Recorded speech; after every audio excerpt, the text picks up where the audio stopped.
romance de Jorge Sayarp, O Fio da Seda, é um romance curioso porque é um romance de formação, mas não tradicionalmente é aquele romance de que se fala da formação intelectual. Jorge prefere falar mais da sua formação como cidadão, como entendedor do mundo. Mas o que mais encanta no livro é o rio que ele resgata.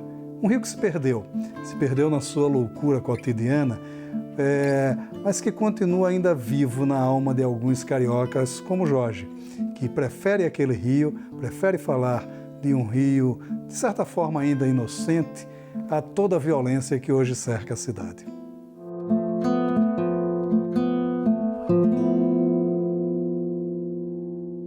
Jorge, bom, vamos falar do Fio da Seda, esse seu novo romance. É interessante porque ele se insere dentro de uma vasta obra, né? Você, pelo menos aí o que, uns 10 romances, mais ou menos, se não me engano.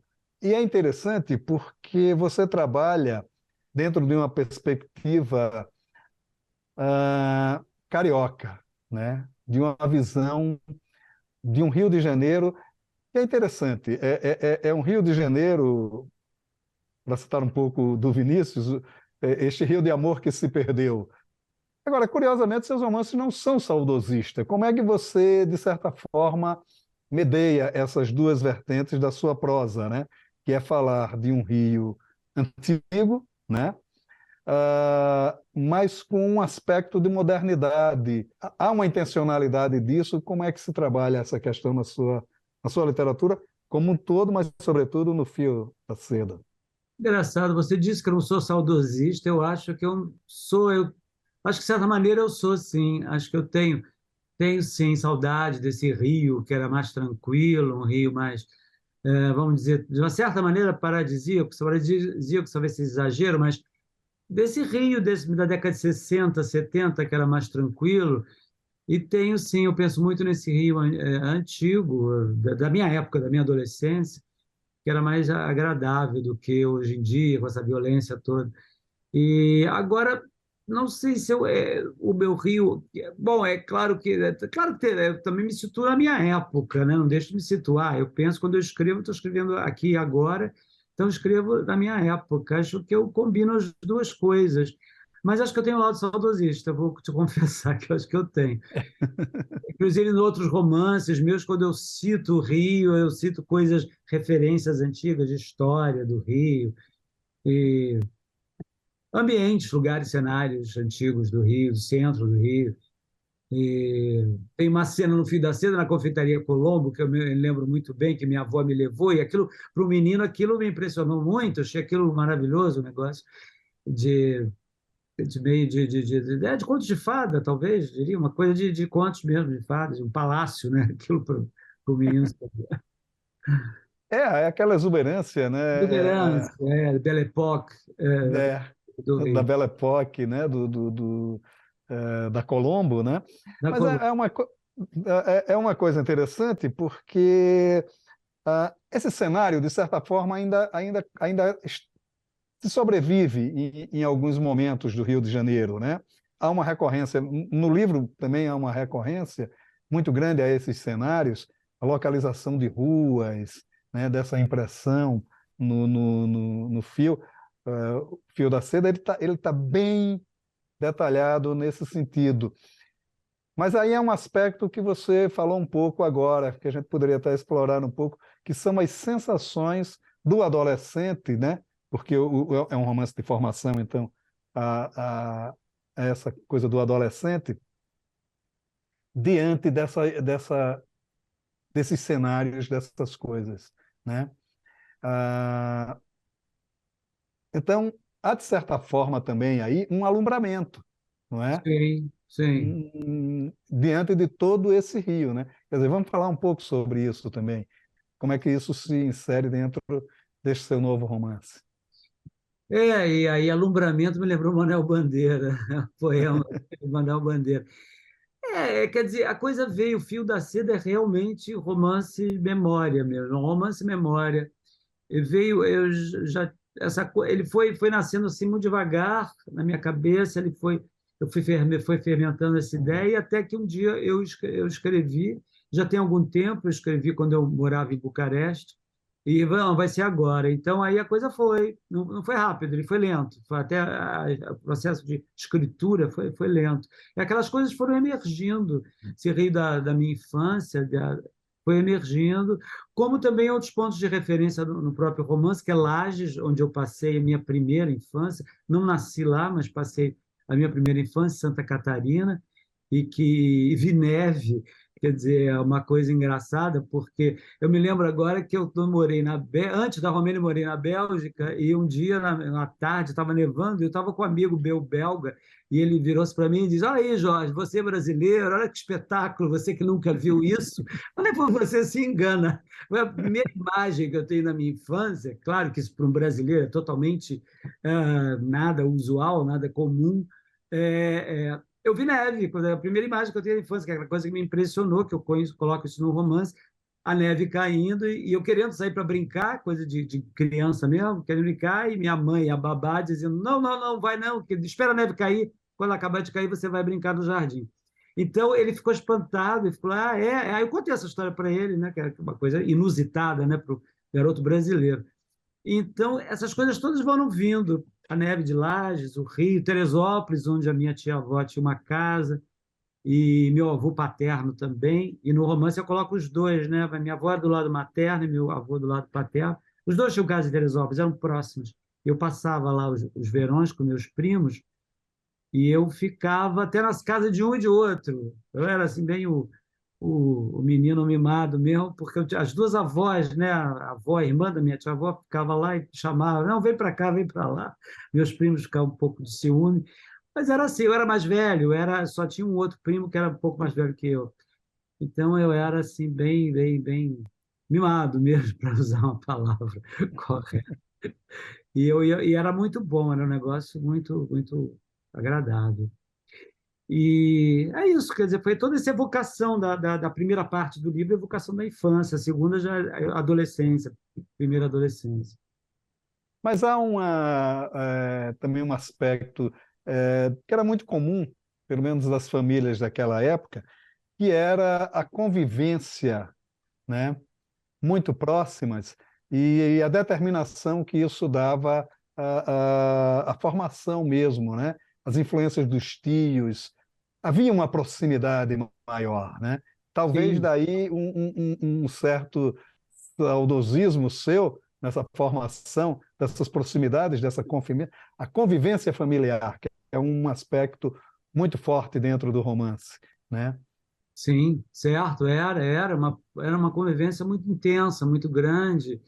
Eu com a minha avó, com as minhas tias-avós, eram duas tias-avós, a minha avó, e com meu tio-avô, que eu chamava de avô, que não porque meu avô, eu não conheci, meu avô materno, morreu muito cedo, minha mãe mal conheceu, ela tinha 7 anos, então ele faleceu de tuberculose, ele era de origem alemã, de Petrópolis também. Minha mãe dizia que era de Friburgo, depois eu fui descobrir que é de Petrópolis. A família dele foi para Friburgo, mas a família era Carla, que eu tenho do lado materno, algumas pessoas pensam que é nome, mas é sobrenome. Então eles foram para Friburgo. Esse meu avô que eu não conhecia, então esse meu tio-avô, que era marido da minha tia-avó, que tinha essa casa em Teresópolis, eu chamava de avô, não só eu, como todos os primos. E ele era uma figura fantástica. Eu gostava de desenhar quando era pequeno, eu ficava do lado dele, ele ficava lendo jornal, eu ponho isso no romance. Ele lia Última Hora, ele era comunista, e ele lia Última Hora, ele é bancário, ele tinha trabalhado no Banco do Brasil, era aposentado. E eu ficava do lado dele desenhando.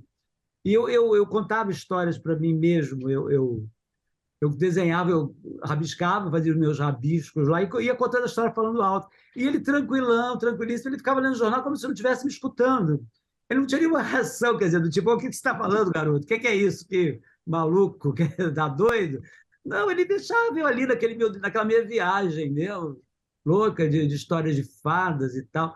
Tanto que ele reuniu os meus desenhos encadernou, quer dizer, foi o primeiro livro meu encadernado que eu vi, ele encadernou e me deu, olha aqui, a seu livro, as suas obras completas, e ele colocou a gravada a ouro, obras completas de Jorge Saerpe. Eu achei que máximo, né? Um luxo, aqueles rabiscos horrorosos, mas eu tenho até hoje esses rabiscos muito mal desenhados, muito rabiscados, que eu desenhava assim, fazia, e escrevia as histórias do lado, histórias de contos infantis, e ele deixava, assim, eu ia navegando, ele tinha obras completas de Machado de Assis, ele ficava escutando música clássica, era um homem culto, então essa convivência com ele foi muito, muito determinante para mim. Ele até quis me colocar na escola de arte, mas acabou não acontecendo. Poderia ser visto também como um romance memorialístico, mas ele é mais um romance de formação mesmo, né? Porque você conta, a partir da sua experiência, é claro, é, a evolução de um. Ele não chega ao ponto ali, sem querer dar nenhum spoiler final do livro, mas ele não chega ao ponto final da concretude do adulto, mas já encaminha um adolescente mais centrado, mais reflexivo, mais voltado às questões da arte mesmo. Não é isso? Então, quer dizer, é um romance basicamente de formação mesmo, né? Quer dizer, É, como é que é, se dá é essas exatamente uma paridades? formação mesmo, uma educação sentimental, se você quiser. Não, sem querer comparar com o Flaubert, claro que não. Mas estou dizendo, só porque eu me lembrei, você falou alguma formação, educação, seria a primeira parte infância, o começo seria a adolescência, né? Os amigos, primeiros amigos, o colégio, aquela coisa toda. Realmente concordo com você, é um romance de formação, exatamente. Qual o seu romance mais demorado, mais difícil de ser escrito? Quer dizer, como é que ele se encaixa nesse aspecto aí na sua obra também? Não, não sei se foi o mais lento, não, acho que não.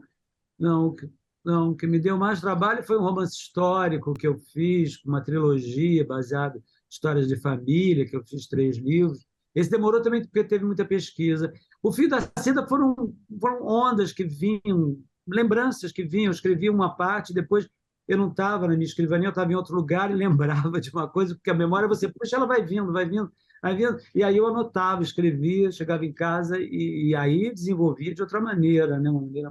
Não, eu lembrava, assim, coisas que eu ia lembrando. Mas eu já tinha ideia de escrever esse romance já há muito tempo, então eu tinha anotações antigas também. Esse Inclusive o ambiente, título, desculpe, o título também já é antigo, já tinha escolhido há muito tempo. uhum, aquela analogia com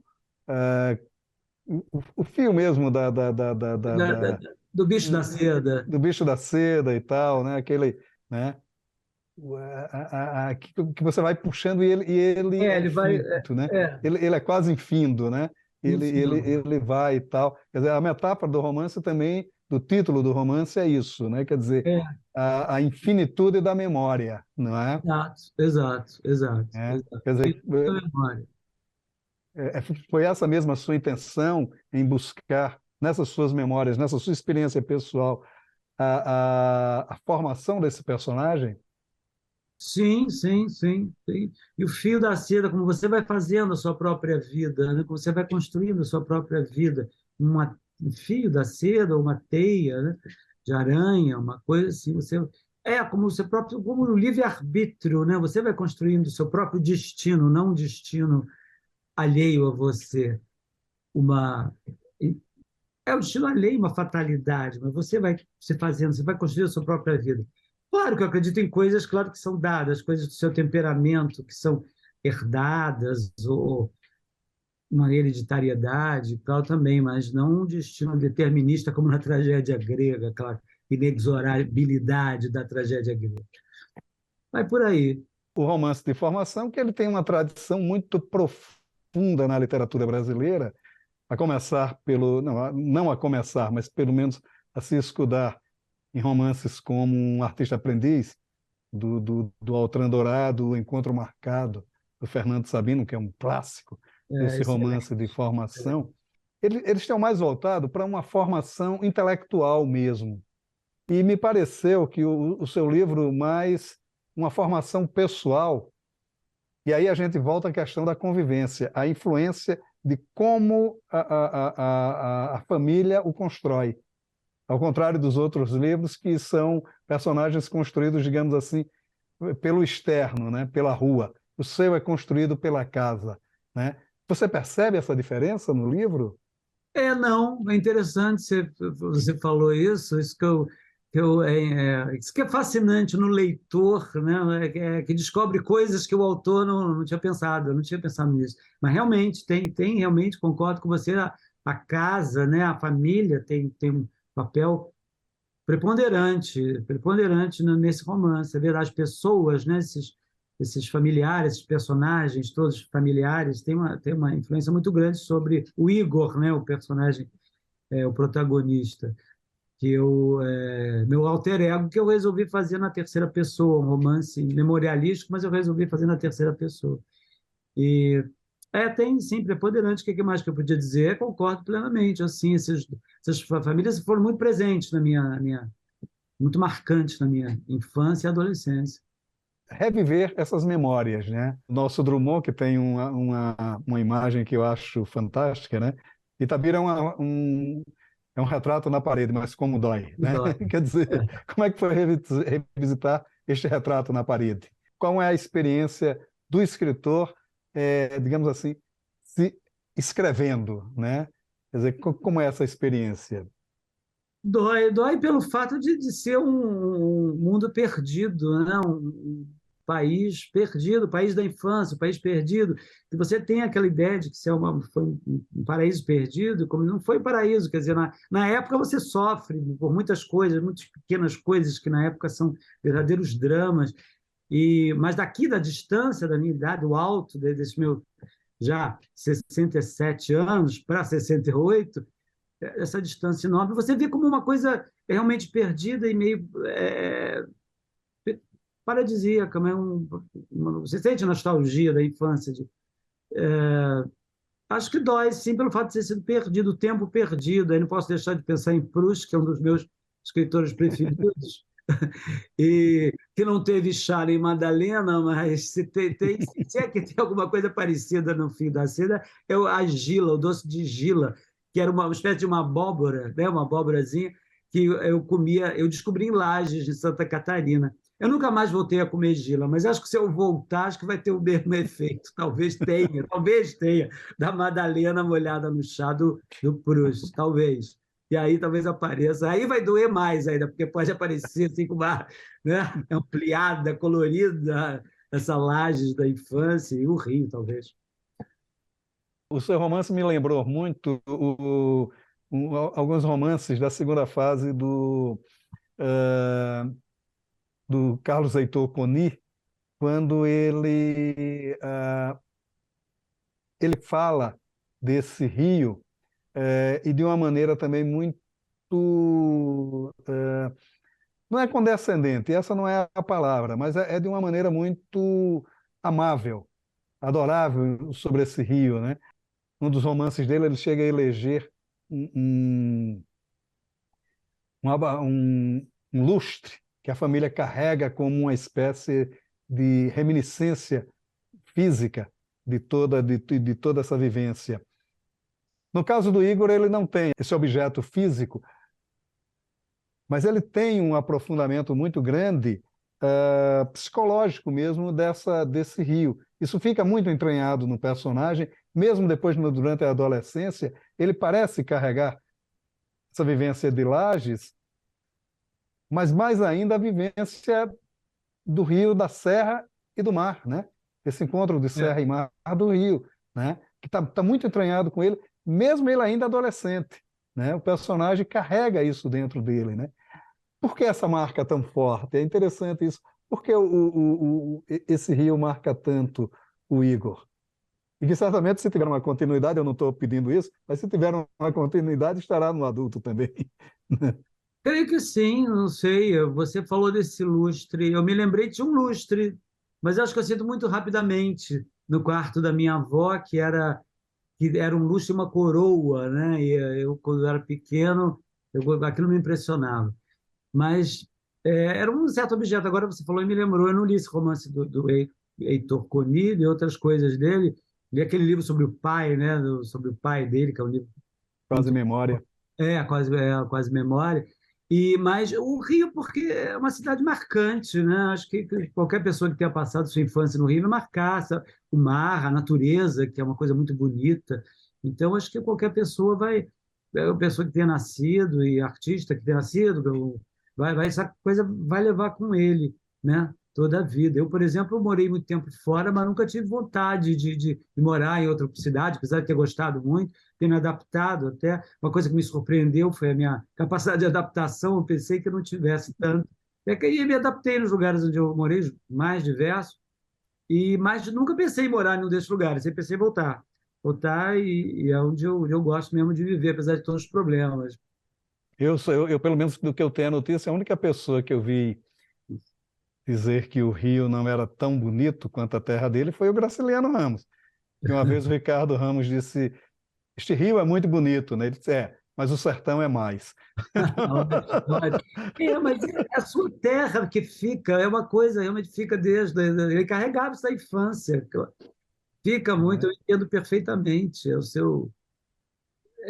Você carrega desde a infância. Seu país natal, sua terra natal. O seu âmago, né? Seu âmago, exato.